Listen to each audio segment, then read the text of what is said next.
Assalamualaikum warahmatullahi wabarakatuh. Nama saya Bina Astofakarti, NIM 190551214045 dari Prodi Sistem Informasi Angkatan 2019.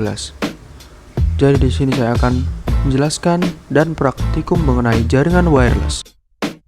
Tujuan dari jaringan wireless: 1. Mengetahui penggunaan jaringan wireless. 2. Mengetahui metode autentikasi keamanan di jaringan wireless.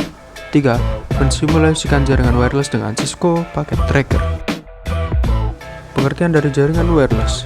Jaringan wireless adalah jaringan nirkabel menggunakan gelombang radio seperti ponsel, televisi, radio, dan wifi laptop. Bahkan, komunikasi melalui jaringan wireless sangat mirip dengan komunikasi radio dua arah. Cara kerja jaringan wireless seperti ini.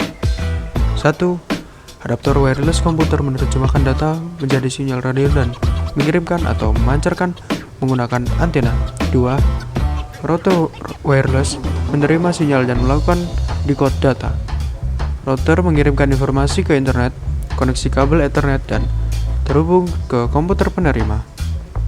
Wireless internet adalah layanan internet yang dapat diakses tanpa koneksi kabel fisik ke komputer menggunakan internet.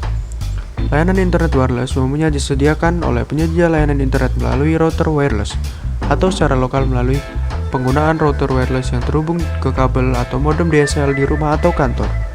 Berdasarkan pengertian wireless, di mana tidak dibutuhkannya banyak atau perangkat lainnya untuk terhubung ke router, maka dengan seperti ini semua orang bisa mengakses jaringan wireless Anda di area tertentu. Maka ada baiknya ketika menyiapkan jaringan wireless di suatu rumah atau kantor, jaringan harus dilindungi password untuk keamanan jaringan dan melakukan pengaturan jaringan wireless. Teknologi seperti WEP digunakan untuk meningkatkan keamanan pada jaringan wireless. WEP digunakan untuk membuat password keamanan berstandar untuk mencegah akses tidak sah ke access point. Jadi, tidak semua orang bisa menggunakan wireless, hanya sebatas pengguna yang mempunyai password.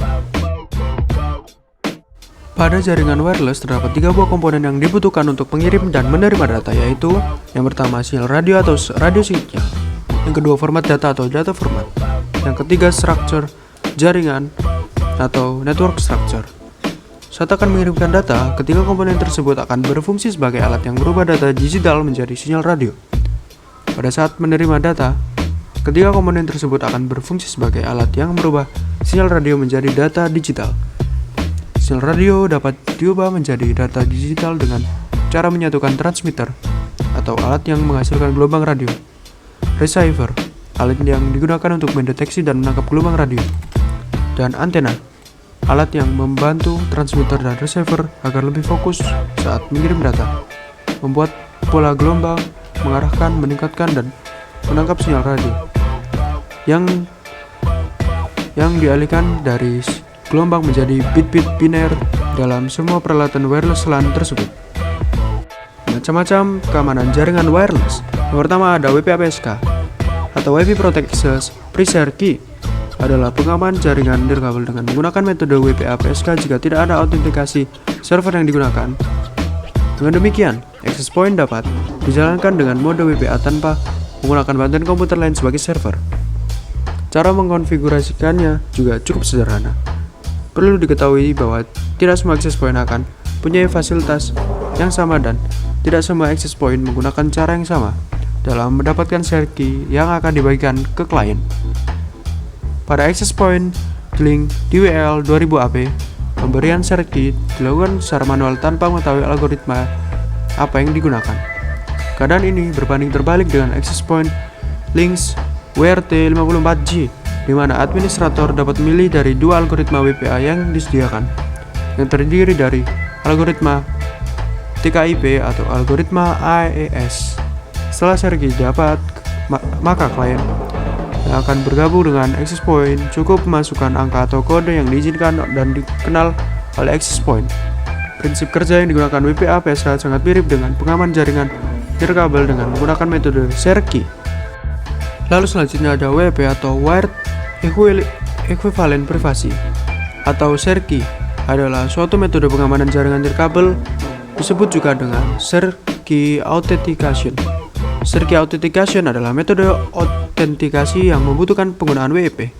Enkripsi WEP menggunakan kunci yang dimasukkan oleh administrator ke klien maupun access point. Kunci ini harus cocok dari yang diberikan access point ke klien dengan yang dimasukkan klien untuk autentikasi menuju access point. Lalu ada WPA atau Wi-Fi Protect Access, adalah suatu sistem yang juga dapat diterapkan untuk mengamankan jaringan nirkabel. Metode pengamanan dengan WPA ini diciptakan untuk melengkapi dari sistem yang sebelumnya, yaitu WEP. Para peneliti menemukan banyak celah dan kelemahan pada infrastruktur nirkabel yang menggunakan metode pengamanan WEP. Sebagai pengganti dari sistem WEP, WPA mengimplementasikan layar dari IEEE, yaitu layar 802.11i. Nantinya WPA akan lebih banyak digunakan pada implementasi keamanan jaringan nirkabel. WPA didesain dan digunakan dengan hal tambahan lainnya, yaitu sebuah komputer pribadi atau PC. Fungsi dari komputer pribadi ini kemudian dikenal dengan istilah authentication server, yang memberikan key yang berbeda-beda kepada masing-masing pengguna atau klien dari suatu jaringan nirkabel yang menggunakan access point sebagai media sentral komunikasi. Seperti dengan jaringan WEP, metode enkripsi dari WPA ini juga menggunakan algoritma RC4. Lalu ada frekuensi Wi-Fi. Pada umumnya sinyal Wi-Fi yang ada pada saat ini dibagi kepada sinyal Wi-Fi dengan frekuensi 2,4 GHz dan juga 5 GHz. Dengan frekuensi tersebut membantu kamu untuk mendapatkan sinyal yang lebih baik dan kuat untuk mengakses internet. Yang pertama ada frekuensi 2,4 GHz atau 2400 MHz. Adalah frekuensi atau sinyal yang sudah sejak lama kita gunakan pada umumnya. Dengan usia yang sudah sangat lama, gelombang ini adalah area bebas di mana nyaris semua perangkat wireless memakai frekuensi ini. Contoh umumnya seperti perangkat remote control mainan, remote alarm mobil, Bluetooth, dan router Wi-Fi salah satunya. Sinyal frekuensi 2,4 GHz mempunyai daya cakupan yang cukup luas dan sinyal yang lebih kuat, tetapi frekuensi ini sudah terlalu banyak penggunaannya sehingga kadang menyebabkan gangguan. Apabila koneksi sinyal Wi-Fi Anda memerlukan kedua kondisi di atas, sinyal yang kuat dan jangkauan yang jauh, misalkan berbeda ruangan, komputer atau laptop di kamar tidur dengan hotspot Wi-Fi di ruang tamu, maka sebaiknya Anda menggunakan frekuensi 2,4 GHz. Frekuensi 5 GHz adalah teknologi yang lebih baru sebagai jawaban terhadap banyaknya pemakaian frekuensi 2,4 GHz. Selain itu, saat ini perangkat yang telah mendukung frekuensi ini masih belum sebanyak perangkat yang memakai frekuensi 2,4 GHz. Tetapi frekuensi yang lebih kuat ini mempunyai kekurangan di daya cakupan yang lebih pendek. Bila mana sambungan Wi-Fi Anda lebih langsung mengarah seperti tidak terhalang bangunan, dinding atau lantai, atau layaknya wireless MiFi atau mobile Wi-Fi yang bisa dibawa kemana-mana dan selalu ada di dekat perangkat yang memerlukan, akan lebih bagus apabila Anda memakai sinyal 5 GHz.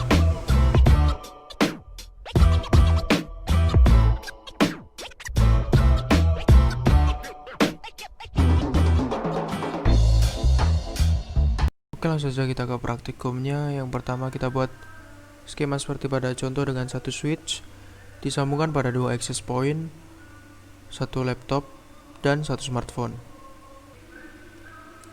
Kita ganti dulu namanya jadi AP1,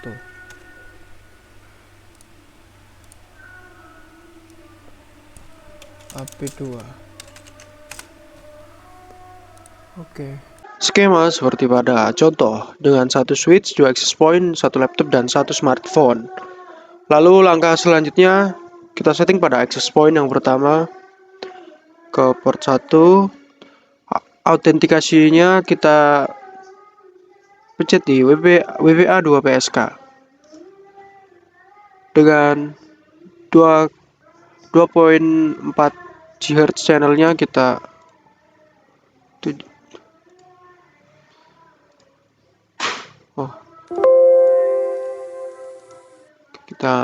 masukkan passwordnya dulu. 1 2 3 4 5 6 7 8. Oke. Lalu 2.4 GHz-nya kita masukkan 1. Kita pilih 1. SI-nya kita ganti jadi HP1.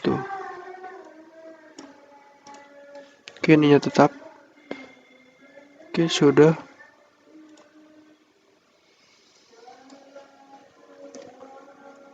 Lalu tahap berikutnya di access point yang kedua, kita ke config, lalu port 1.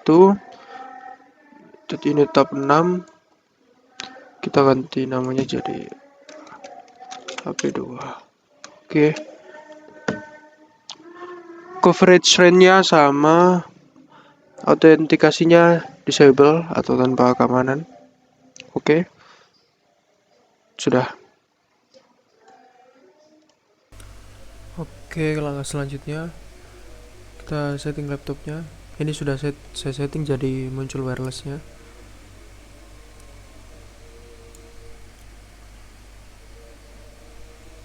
SSID AP1. Terus autentikasi keamanannya WP2 APSK dengan password 1234567 Lalu IP address-nya kita isi 192.168.1.129.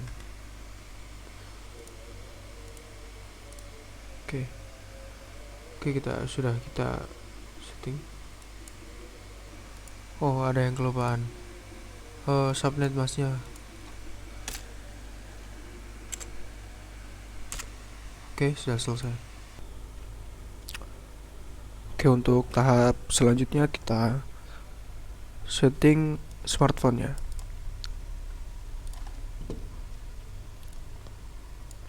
SSID-nya AP2. Terus IP address-nya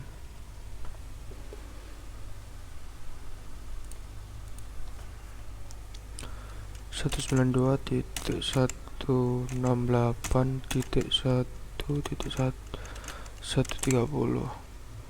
Lalu subnet masknya kita ganti 128. Oke, sudah terhubung juga. Dua-duanya sudah terhubung jadi. Oke, langkah terakhir untuk mengetes apa skema kita berhasil. Kita tes di command prompt. Kita masukkan perintah ping lalu IP smartphone-nya 192.168.1.130. Oke, kalau seperti ini tandanya berhasil. Sekian penjelasan saya mengenai jaringan wireless dan juga praktikum saya. Kurang lebihnya mohon maaf. Wassalamualaikum warahmatullahi wabarakatuh.